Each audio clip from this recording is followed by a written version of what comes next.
El síndrome metabólico es una condición clínica que reúne un conjunto de trastornos metabólicos que incrementan significativamente el riesgo de desarrollar enfermedades cardiovasculares, aterosclerosis y diabetes mellitus tipo 2. No es una enfermedad única, sino una agrupación de factores de riesgo que se relacionan entre sí por un mecanismo común, que es la resistencia a la insulina. Se diagnostica cuando el paciente presenta al menos tres síntomas o factores. Si no se trata, puede llevar a enfermedades graves como infartos, derrames cerebrales, diabetes tipo 2 y daño renal. El síndrome metabólico es un concepto propuesto desde los años 30 por Gerald Raven, quien lo llamó síndrome X. Raven observó que varios factores como la hipertensión, hiperglucemia, hiperinsulinemia, dislipidemia y obesidad solían presentarse juntos y compartir una base común que es la resistencia a la insulina. A lo largo de los años, organizaciones como la OMS y la IDF fueron definiendo criterios clínicos para su diagnóstico, y a partir de los años 90 y 2000, el síndrome metabólico se volvió más común debido al aumento global de la obesidad, el sedentarismo y dietas poco saludables. Su estudio es importante por el impacto en salud pública, ya que se ha convertido en una de las principales amenazas metabólicas del siglo XXI.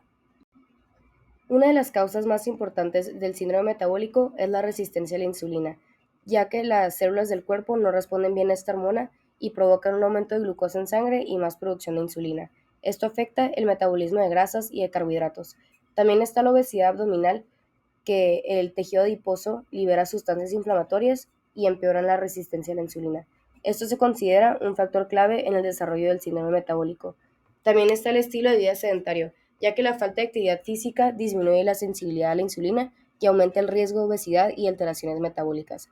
La dieta poco saludable incrementa las posibilidades de desarrollar el síndrome metabólico por el alto consumo de azúcares refinados, grasas saturadas y ultraprocesados, también el bajo consumo de fibra, frutas y verduras. Otros factores importantes como el envejecimiento, desequilibrios hormonales y factores genéticos también pueden ser causas del síndrome metabólico. Ahora hablaré sobre la fisiopatología de este síndrome que implica interacciones entre diferentes factores genéticos, ambientales y endocrinos. Primero está relacionada con la resistencia a la insulina, que básicamente, como ya mencionaron, aunque el cuerpo produce insulina, los tejidos no responden bien a ella. Entonces, el azúcar en sangre se queda circulando y el páncreas intenta compensarlo produciendo aún más insulina. Esto no solo provoca hiperglucemia, sino que también afecta a otros procesos. Por ejemplo, el aumento de la grasa abdominal, que es típica en este síndrome y genera una inflamación crónica de bajo grado. Esta inflamación, junto con los niveles elevados de la insulina, termina alterando el funcionamiento de varios sistemas, como el metabolismo de los lípidos y la regulación de la presión arterial. Todo esto puede derivar en dislipidemia, o sea, grasas elevadas en sangre, y también en hipertensión.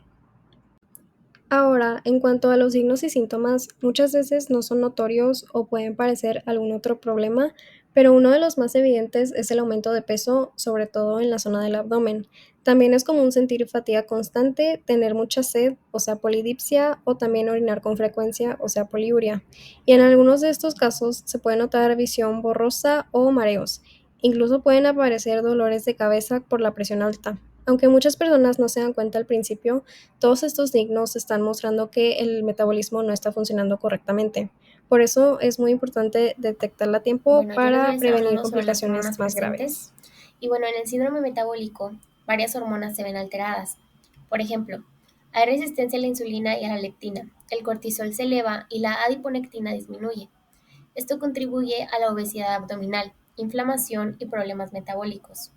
Además, estudios previos han demostrado que el aumento del cortisol y la disfunción de la insulina y leptina son factores importantes que pueden anticipar enfermedades como diabetes tipo 2 o problemas cardiovasculares. Aparte de las principales, hay otras hormonas involucradas. Por ejemplo, la grelina. Esta aumenta el apetito, suele estar elevada en personas con síndrome metabólico. La resistina promueve la resistencia a la insulina y se relaciona con la inflamación. Y las hormonas tiroideas, como la T3 y T4, si están alteradas por hipotiroidismo, puede agravar el síndrome metabólico. Todo este desequilibrio hormonal genera inflamación crónica, resistencia a la insulina y acumulación de la grasa visceral.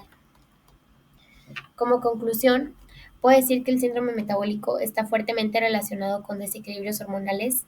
Hormonas como la insulina, leptina, cortisol, adiponectina, grelina, resistina y las tiroideas influyen directamente en el metabolismo, el apetito, la inflamación y el almacenamiento de grasa. Comprender su papel no solo ayuda al diagnóstico, sino también a orientar estrategias de prevención y tratamientos más eficaces.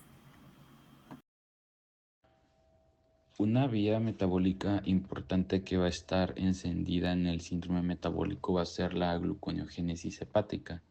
Como consecuencia, el hígado va a sintetizar glucosa y va a liberar altos niveles de esta molécula al torrente sanguíneo. También va a estar activa la lipólisis, la movilización de grasas y otro tipo de lípidos. La lipólisis en estos casos va a conllevar a dislipidemias, como la hipercolesterolemia y la hipertrigliceremia. Mm, Otras vías metabólicas van a ser la síntesis de ácidos grasos, va a estar activa en pacientes con síndrome metabólico y esto puede llevar a la lipotoxicidad. Otra vía metabólica importante va a ser, bueno, esto más bien es señalización celular, em, pero tiene un gran efecto en las células de las personas con síndrome metabólico, ¿no?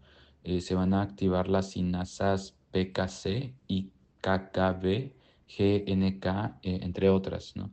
Y estas sinasas lo que van a hacer es inhibir la señal de la insulina cuando llegue al receptor. Esto va a impedir su fosforilación y la transducción de señales posterior que va a inducir una respuesta biológica por parte de la célula.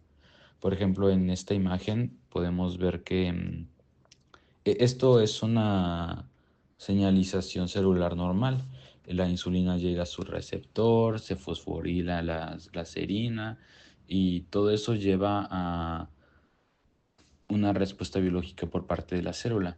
Pero en casos de que estas sinasas estén activadas, el proceso se va a inhibir y no va a tener ninguna función.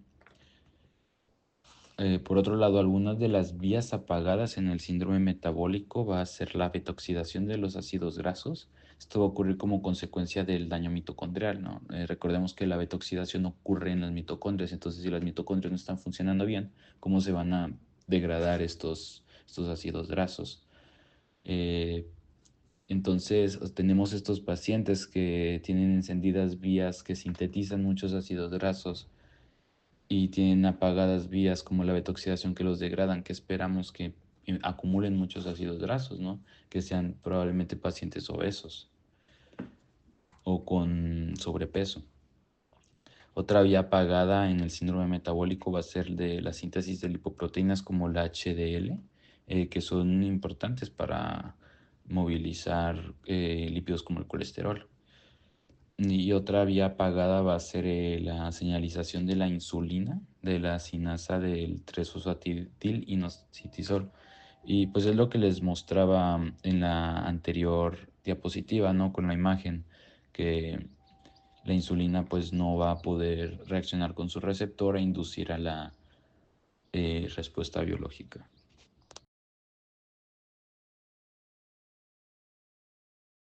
El síndrome metabólico se diagnostica cuando una persona presenta 3 o más de los siguientes criterios clínicos: obesidad abdominal, niveles elevados de triglicéridos arriba de 150, colesterol HDL bajo, abajo de 40 en hombres y abajo de 50 en mujeres, presión arterial elevada arriba de 130/85 y glucosa en ayuno igual o superior a 100.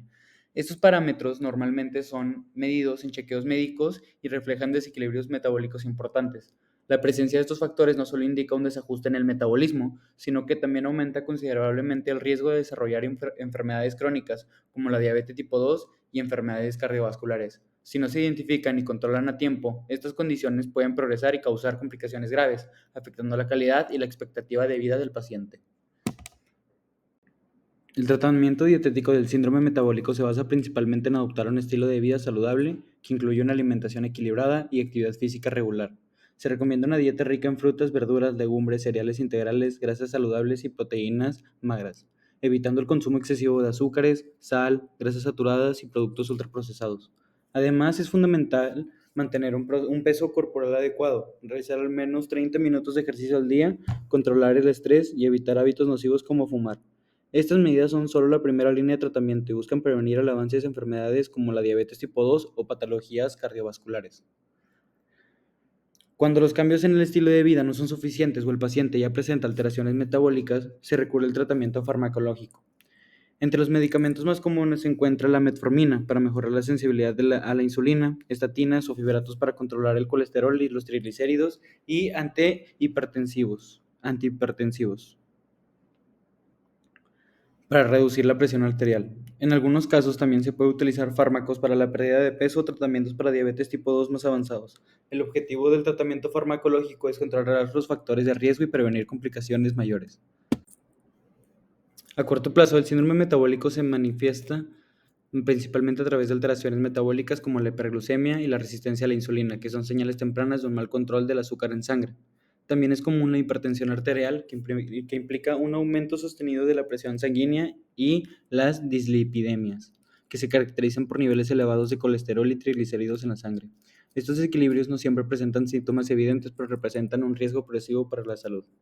A largo plazo, si no se trata adecuadamente, el síndrome metabólico puede derivar en enfermedades crónicas graves, como por ejemplo la diabetes tipo 2, enfermedades cardiovasculares, insuficiencia cardíaca y complicaciones hepáticas como el hígado graso. Además, se ha asociado con un mayor riesgo de ciertos tipos de cáncer y con deterioro cognitivo en etapas más avanzadas.